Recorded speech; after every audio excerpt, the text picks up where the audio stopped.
به نام خداوند بخشنده مهربان. السلام علیکم و رحمت الله و برکاته.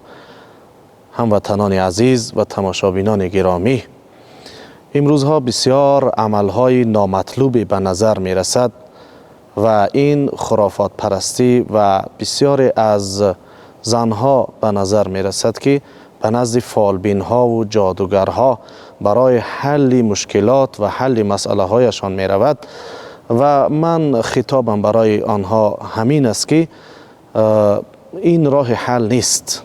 این راهی را که اختیار کرده اید، خداوند متعال این عمل زشت و ناپسند را که جادوگری است، این را حرام خوانده است و از بزرگترین گناه ها قرار داده است. حتی رسول اکرم صلی الله علیه و سلم در حدیث های بسیار ما را از این عمل زشت و ناپسند و ناروا در اسلام ما را می ترسانند و بیم می دارند که در حدیث رسول اکرم صلی الله علیه و سلم می فرماید اجتنبوا السبع الموبقات، از 7 عملی که انسان را به سوی هلاکت می برد پرهیز کنید.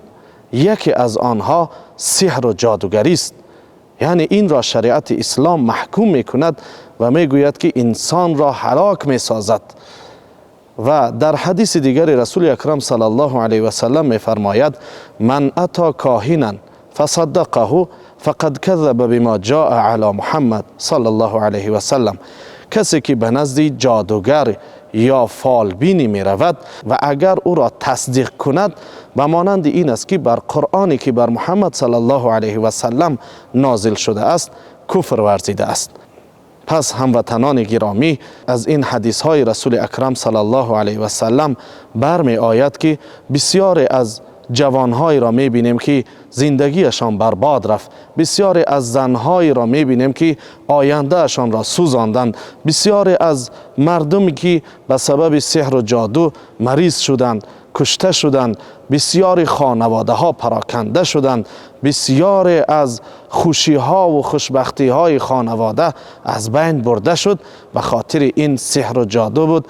پس کوشش کنید از این عمل ناشایم دوری کنید.